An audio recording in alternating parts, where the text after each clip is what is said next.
Hello, welcome to my channel. Magbibigay na ako ng mga tips to start for crochet, lalo na yung mga beginners.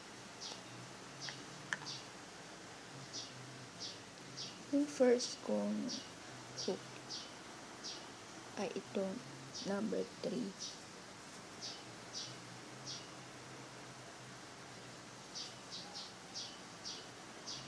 3mm hook.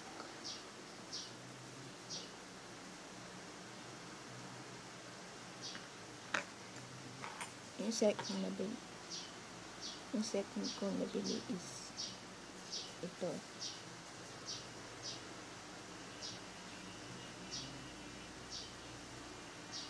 Nahirapan akong bumili ng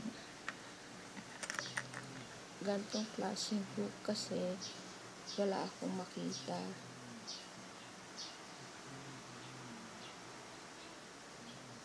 Yung gantong klaseng hook. Buti man lang nakabili kami ng gantong klaseng hook. 5 at saka 6 yan, dalawa. 5mm hook at 6mm hook. Kung may makikita kayo mga crochet hooks na ganito, maganda na bumili kayo. Kahit yung mas malalaki pa, bumili kayo. Kasi baka magamit din siya kapag malalaking 4 strands at saka bulky yung yarn nyo. Nung nag-start ako, mga hooks lang yung binili ko at saka yarn.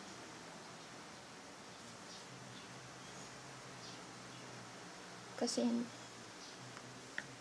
hindi pa ako gumagamit ng mga beads at saka hindi pa ako gumagawa ng mga necklace, mga accessories.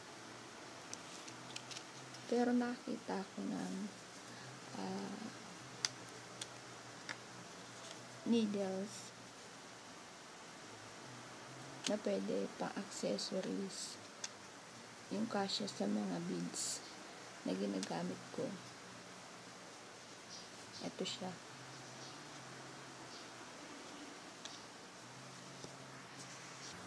Mahaba at saka manipis.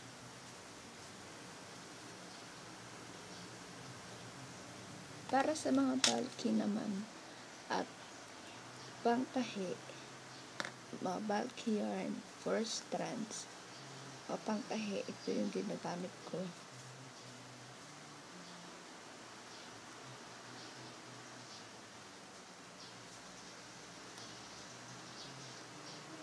Kung beginner ka, maganda kung bumili ko na ng mga ganitong klaseng needles katulad nito, kasi magagamit mo yan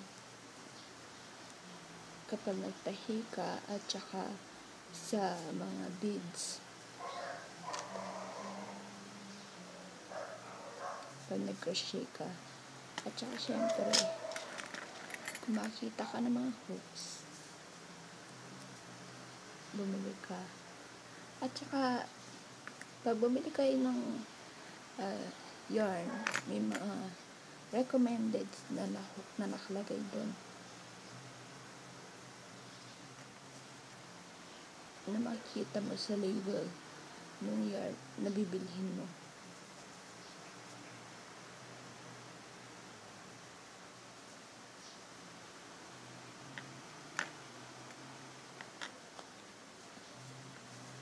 Ito nga pala ginawa ko. Gusto ko ng parang animal character na parang iba yung itsura, kaya ito gumawa ako pang background.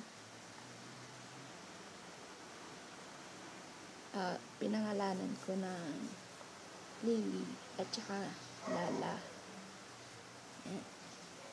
Ito yung makikita na lagi kong ilalagay sa background ko pag nag-tutorial ako. Ito.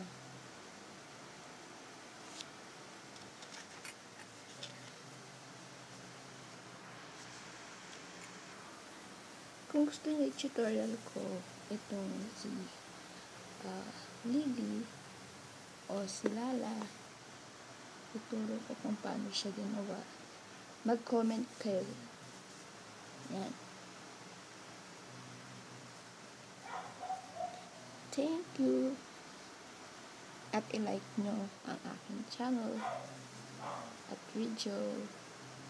Like yung aking video. Yan.